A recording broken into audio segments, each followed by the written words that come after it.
Welcome to Your Strata Property, the podcast for property owners looking for reliable, accurate, and bite-sized information from an experienced and authoritative source.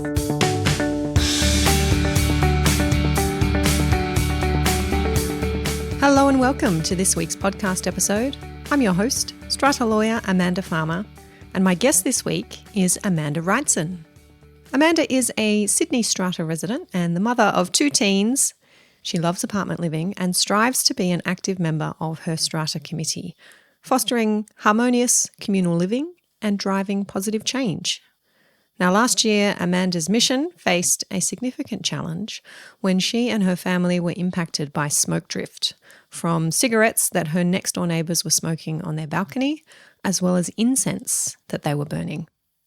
Amanda joined our online community looking for answers and support and ultimately became a client of my legal practice. She has generously agreed to share her story with us here today on the podcast. Now, this is not the first episode that features a Strata owner fighting the battle against nuisance cigarette smoke. In episode number 337, I interviewed Brenton Pittman, fresh from a tribunal victory. That podcast episode gives you access to a step-by-step process that Brenton and his partner Lynette followed to achieve their own tribunal success, ultimately obtaining orders that their neighbour cease smoking on their balcony. Now, as you'll hear in today's chat, Amanda drew a lot of strength from Brenton and Lynette's success. You will hear their names mentioned. If you want to hear more about Brenton and Lynette's specific case, head over and listen to podcast episode number 337. There is a link to that one in the show notes for this episode. For now, I'll take you on over to my chat with Amanda Reitzin. Amanda Reitzin, welcome to the show. Thanks, Amanda. Nice to see you again. Amanda, let's start by having you tell us a bit about your building. How big is it? How long have you lived there? Have you got a functioning Strata committee, a Strata manager? Over to you. Sure. So I bought this apartment in April of 2021. I have two teenagers, so when I saw this was up for sale, it had 3 bedrooms, 2 bathrooms. I thought fantastic because my teens are always fighting over the bathroom. 200 metres from the train station, I thought, it's perfect. So it is just your bog standard 1980s brick building, 12 units, so 4 units spread over 3 floors. When I arrived, there was somebody just exiting the committee, so I jumped on. So it was just me and one other guy for about 12 months. We do have a Strata manager, local company. They seemed pretty chill. There weren't really any huge major issues. And everything was pretty hunky-dory for the first year and a half that I lived here.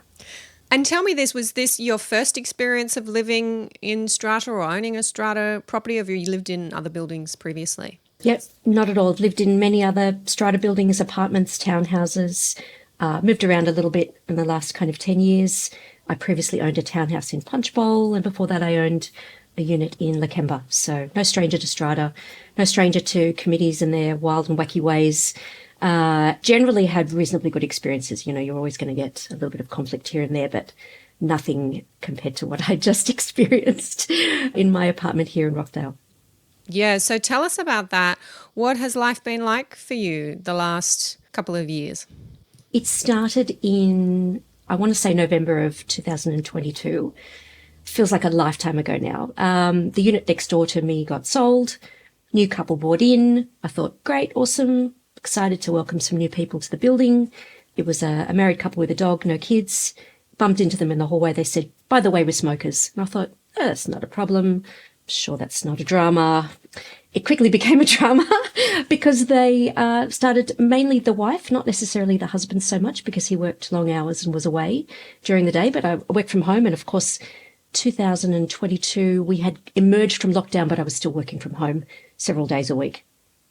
And she would go out on the balcony and have 4 or 5 or 6 cigarettes a day, and the smoke came straight into my house. And at first, she was pretty amenable to it. We communicated over email, and I said, look, first I said, I'm sure there's something in the bylaws. Check the bylaws. I'm sure we're covered. Just so you know, your smoke's coming into my house. And she was very apologetic. She was like, I'm sorry. I'll do my best to not disturb you. I'm only out there for a few minutes at a time. I'll make sure I go to the far end of the balcony to make sure the smoke doesn't get to you. I thought this is going to all be over in 5 minutes. So check the bylaws. No smoke drift bylaw. Oh no. How could I have overlooked this? It was just So let me just clarify that. You're saying there was no bylaw regulating smoke drift at all? Correct. And it was just a complete oversight on my part. I just assumed we had one. I'd never had a smoking issue in any other apartment building or strata building I'd ever lived in. You know, we had the usual gripes about parking and rubbish and noise, but I'd never, ever experienced a cigarette smoke drift issue anywhere. So I was really, really taken aback. It was quite unsettling for me to realise that I had a problem and I wasn't protected. So I emailed the strata manager to say, hey, what can we do? I know we don't have a bylaw. He was very non-committal. He was like, well, you can talk to them. I'm sure they'd be amenable to, discussing. And I was like, kind of already done that. And then he said, well, the other option is we have to propose a smoke drift bylaw at the next AGM. So that was November. The AGM was March. So meanwhile, I'm getting smoke into my house, and the turning point, the climax, or the nadir almost of the conflict came when the kids and I were eating dinner in the kitchen one evening. And there's cigarette smoke coming into the kitchen while we were eating dinner. And the kids were just disgusted. They were like, this is so gross. And so I emailed her and I said, we need to do something about this. I know we don't have a bylaw, but this is going to be a big issue. And I've got kids living here. Can we please discuss this? And she absolutely lost her marbles at me. And luckily for me, she lost it over email. So, once it's in email, it's there forever. And her email was... She was furious that I had emailed her at 8 o'clock at night. She was furious that she was trying to entertain visitors. I think she said something like, this is the first time since we moved in we've had visitors over. I'm not doing anything wrong, and there's no bylaw. I'm not breaking any laws. And the last line of her email read, if the smoke bothers you, close your windows. And I thought, that's it. I'm just going to move. I'm going to move house. I'm screwed. That's it. Can't do anything. I'm absolutely screwed. Well, that's not what you did. No. Thank goodness. No, thank goodness I didn't. And we'll go on to have a chat about indeed what you did do to solve this problem. But I just want to rewind first of all and notice the fact that when your neighbours first moved in, I think I heard you met them, they introduced themselves, you saw that they were a husband and wife, they had a dog, lovely to meet you, and they said to you, as part of one of these first conversations, it sounds like, by the way, we're smokers. Did you think that was weird that they were telling you that? What did you think about that? I don't think I registered at the time. I think in my mind I thought, oh, okay, but I felt like they were giving me a heads up.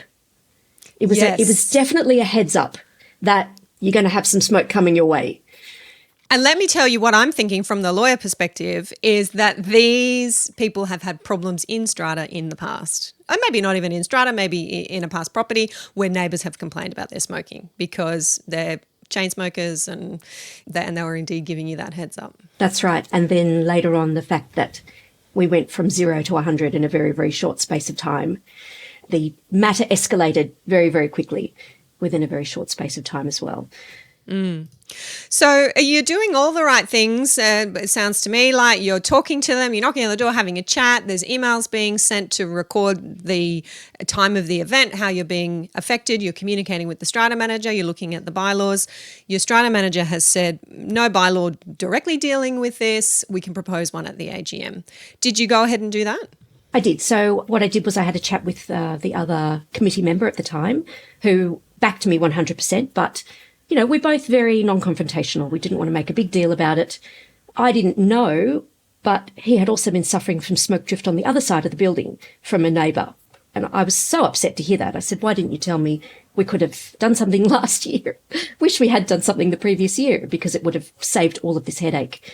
And I said, look, I'm going to propose one at the March bylaw.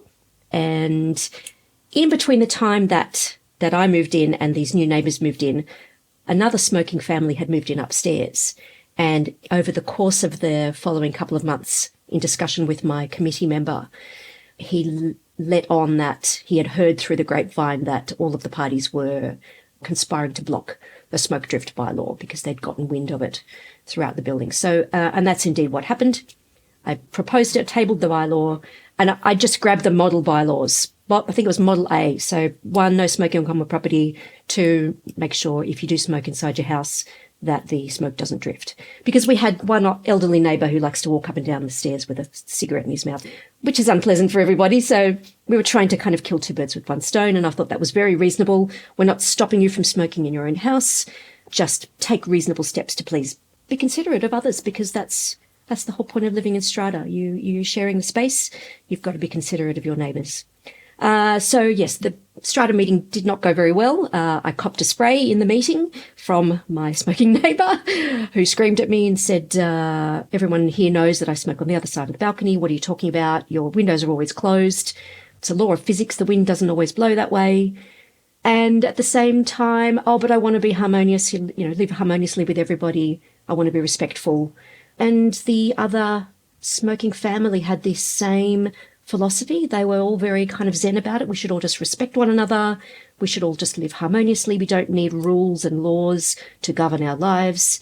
We don't believe in telling people what to do inside their own homes.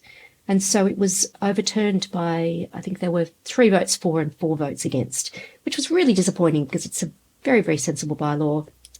The strata manager was no help. He was very hands-off about the whole thing. And in fact, his opinion was it was going to be too difficult to police. So he was not on my side at all. It was a very, very a bitterly disappointing experience. And, another kind of obstacle that I felt was too great to overcome at the time. So coming out of that meeting, you're feeling disheartened, you're feeling discouraged, you're feeling that was your option and that's no longer there on the table. Were you aware at this stage that another option was to proceed to litigation? And if you were, how were you feeling about that? So my expert Google foo skills, I had been spending a lot of time on Google looking at smoking in strata, looking at discovered Pittman versus Newport, reading all of the discussion boards, posting on discussion boards.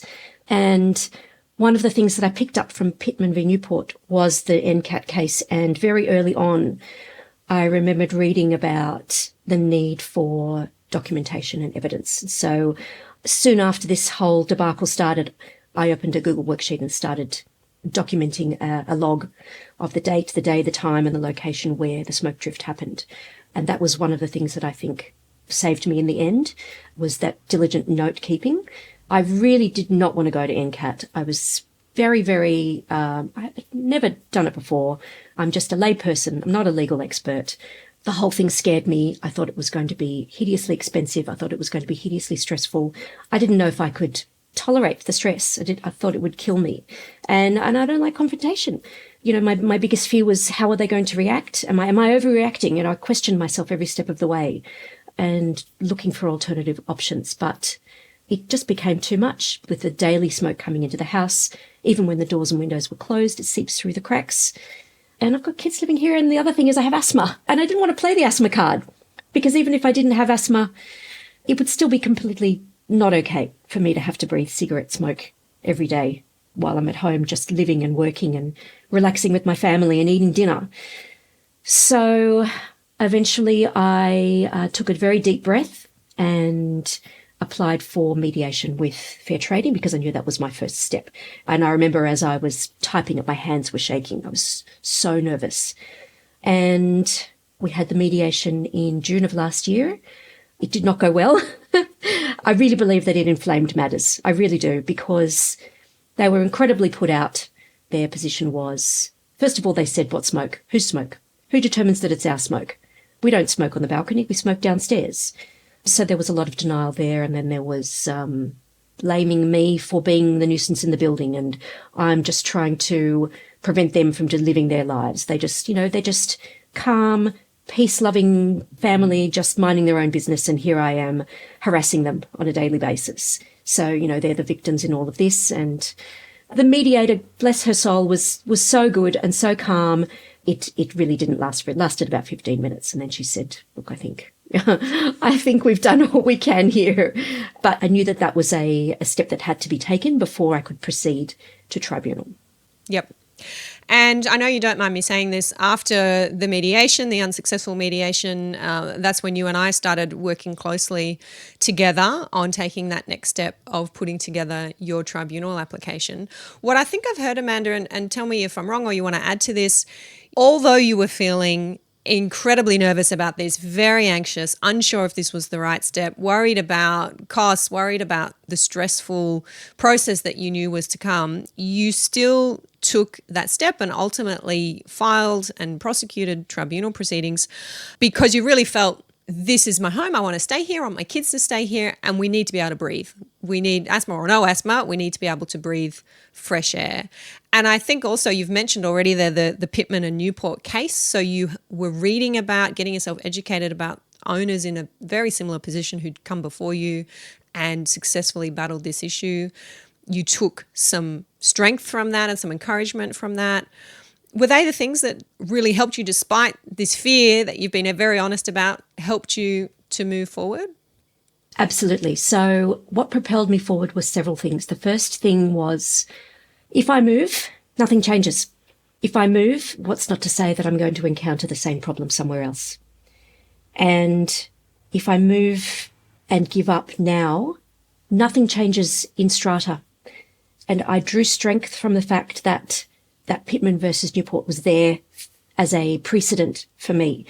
And I realised that there was a bigger picture at stake here. And one of the things that kept me going was, if Brenton and Lynette had given up, I wouldn't have this beautiful precedent there to rely on.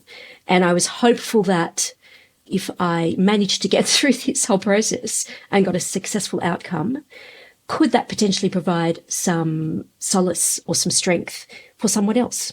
Because when you look at it, yes, the law is there, but it's tenuous. It's subjective.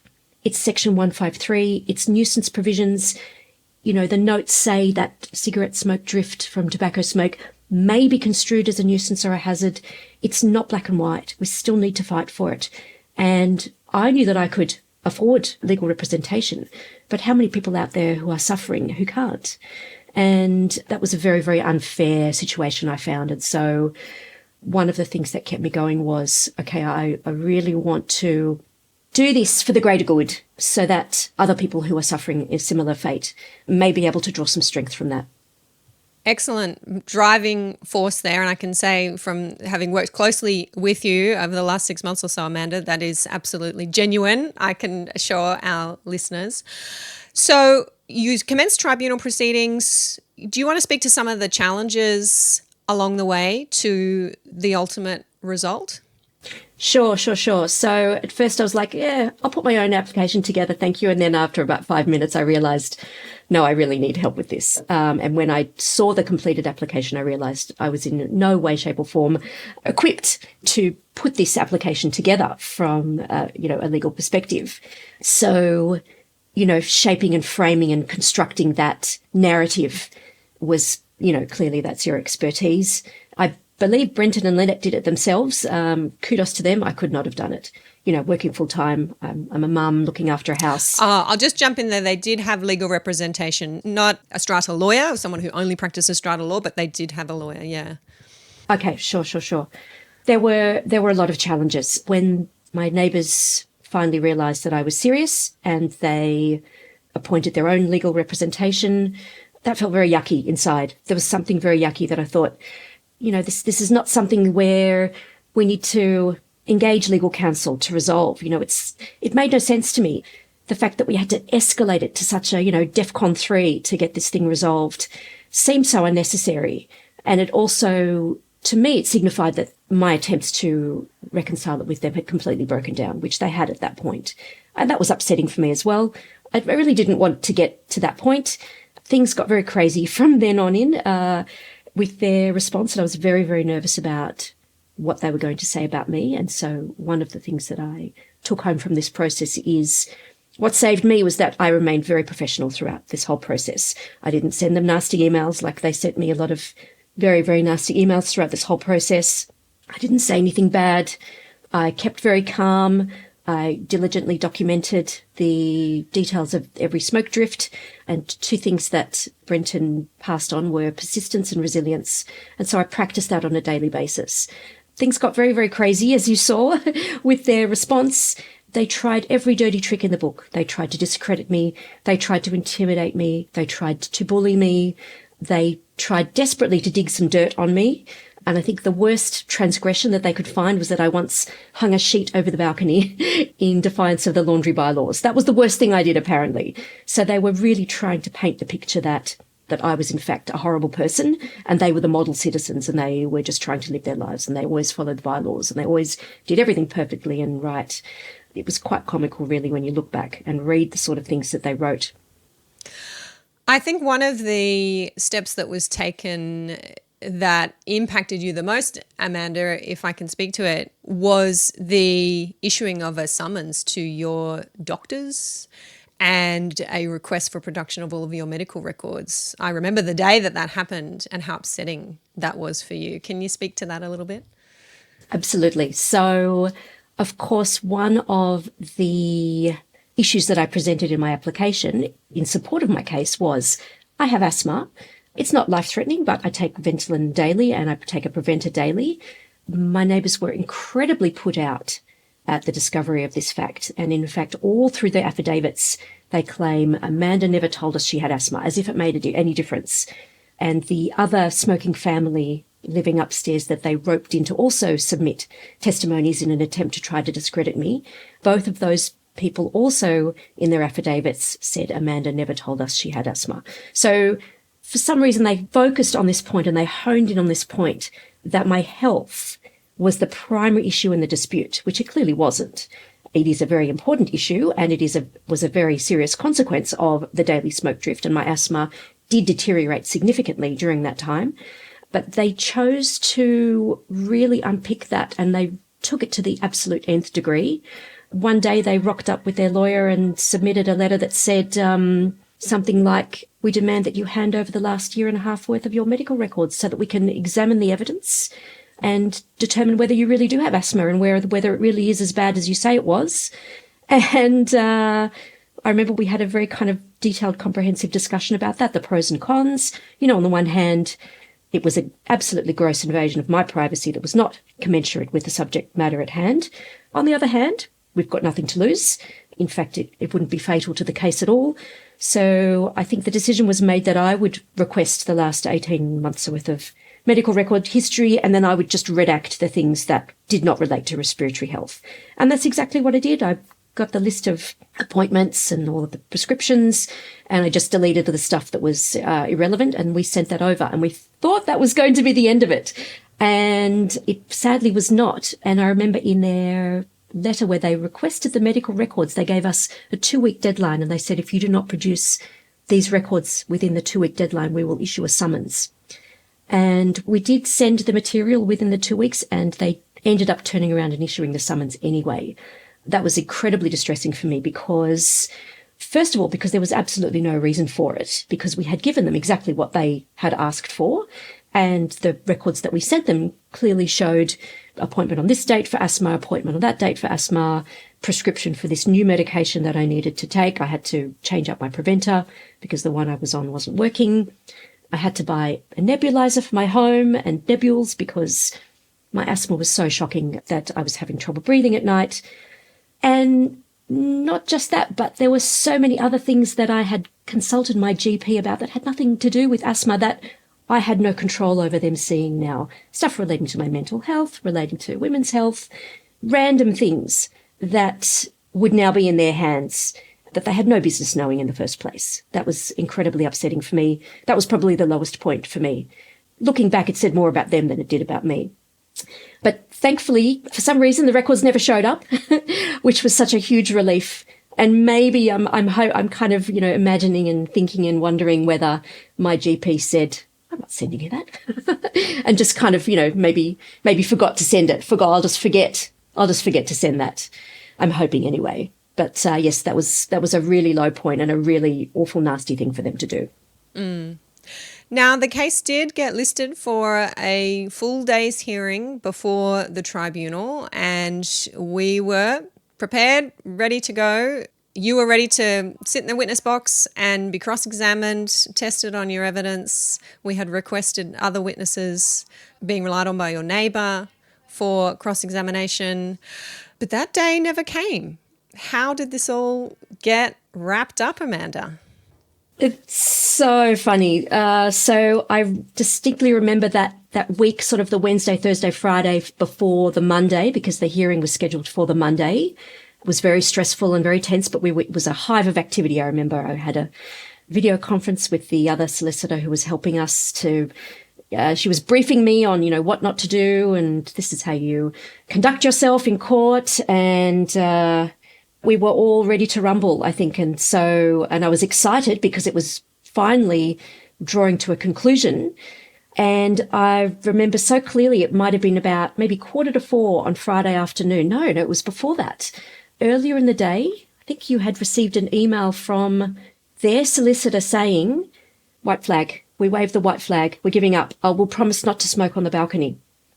And we wrote back and said, that's great, but you can't just promise it. We need consent orders, please, and thank you, because what's not to say you're just going to start this up in 6 months' time. And I think you and I had a discussion and we said it's too late. It's Friday. The hearing's on Monday. It's not going to happen. But it happened. And at 3:45 on Friday afternoon, they agreed to submit to consent orders where they were legally bound not to smoke on the balcony and also burn incense on the balcony, which was another thing that they were doing to, I believe, to try and aggravate me, and also to mask the smell of the cigarette smoke. Yeah, we haven't talked about the incense, but that is important to note that, because I think that's quite unusual and it's not the kind of order that I've seen in the past. So you were experiencing a nuisance from incense that was drifting from their balcony to yours, and as you say, Amanda, that it's suspected that was to cover the smell of the cigarette smoke. But the ultimate order was indeed that neither one of your neighbours nor any of their visitors or invitees smoke or burn incense on the balcony. One of the things I remember very clearly, and I think something that I didn't realise throughout the course of the proceedings, was litigation is not about winning. Litigation is coming to an agreement. And as part of that process, sometimes you have to compromise.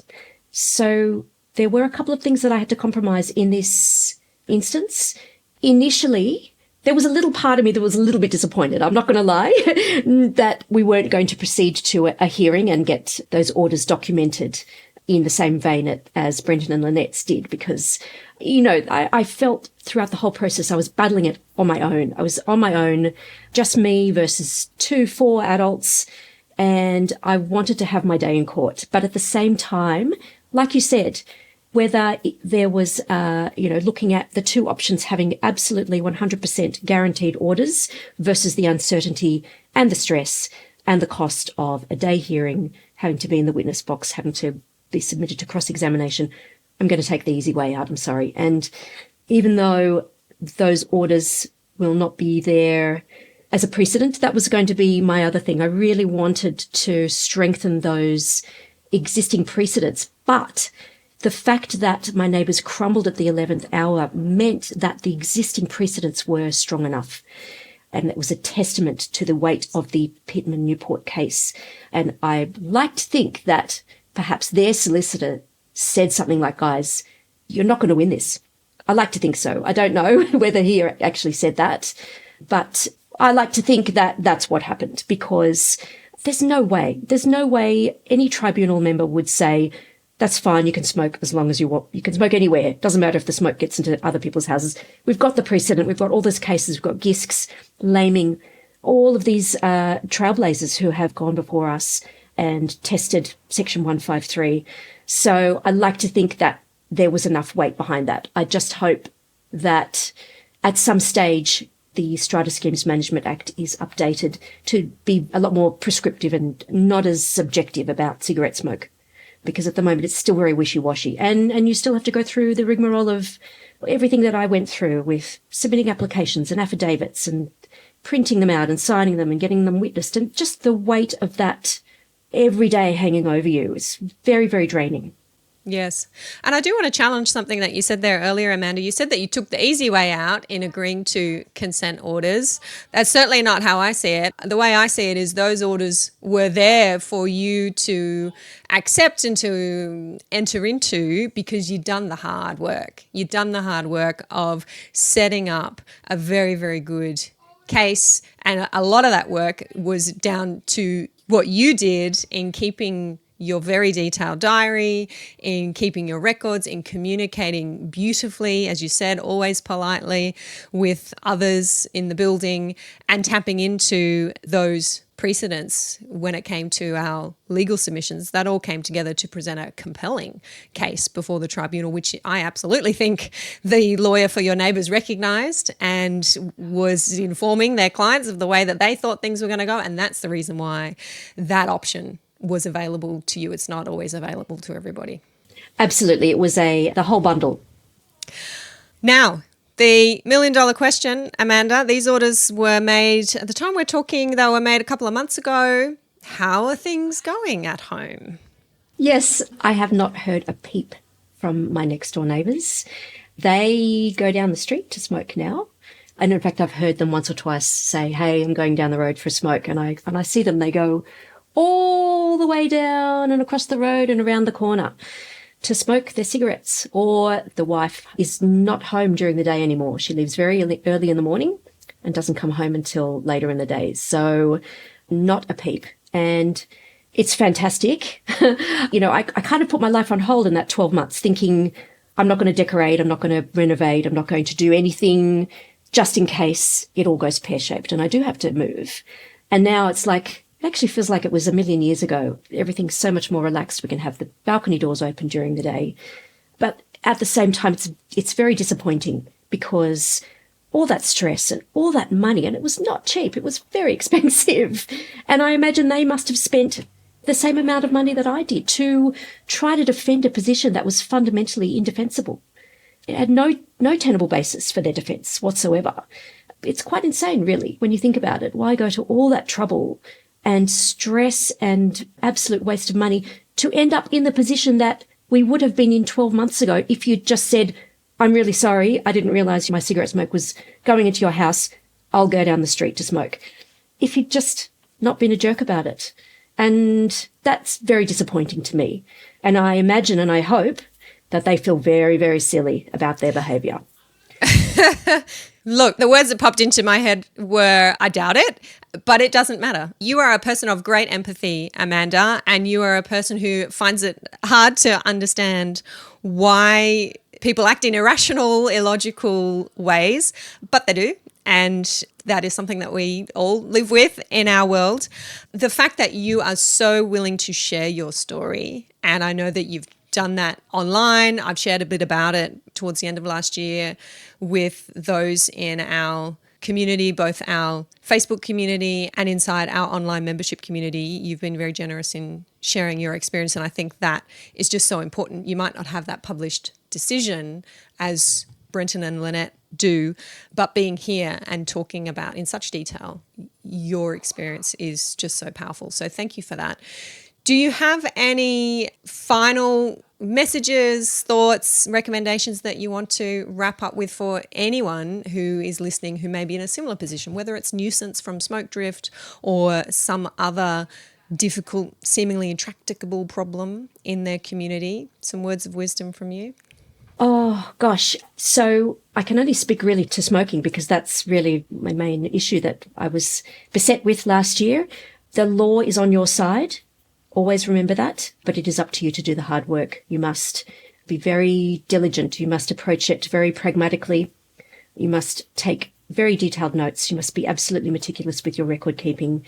Emails are your friend. So what I did early on was I sent an email to the Strata manager to say, hey, what's the situation with the bylaws? Setting the scene and making sure to email my other committee members to say, hey, I've got a problem. What do you think we should do about it? To show that I had really tried to resolve it before jumping into litigation. So diligence, persistence, being professional at all times. Do not ever say or do anything that might jeopardize or compromise or make you look bad. As difficult as that was, because I wanted to say all manner of terrible things to them, staying calm and having some support too, because it can be a very, very lonely and isolating experience, particularly when your owner's corporation is not on board, as mine wasn't, and when your strata management company is not on board, as mine wasn't. But they know now, they absolutely know now that they messed up, and I'm expecting full support from everyone. At the next AGM, I shall let you know whether we do in fact adopt a smoke drift bylaw in March. I'll keep you posted. Yeah, great idea. I was going to ask you that if you're planning to propose that bylaw again, and the next AGM would certainly be a good time to be doing that. So let us know how you go. We'll see how we go. Thank you so much for joining us, Amanda. And as I said, sharing your experience so openly, so generously, it is only going to benefit others who are living in, others who are serving strata communities, indeed our strata managers and our strata committees as well, who are receiving these communications from owners who are suffering, to understand through this real life story where these kinds of disputes might end up and the kind of stress, pain, heartache that they can cause for those who are in the middle of them. So I wish you all the best and look forward to seeing you move onwards and upwards in Strata. Thank you so much, and thank you so much to your amazing team as well. Thank you for listening to Your Strata Property, the podcast which consistently delivers to property owners reliable and accurate information about their strata property. You can access all the information below this episode via the show notes at yourstrataproperty.com.au.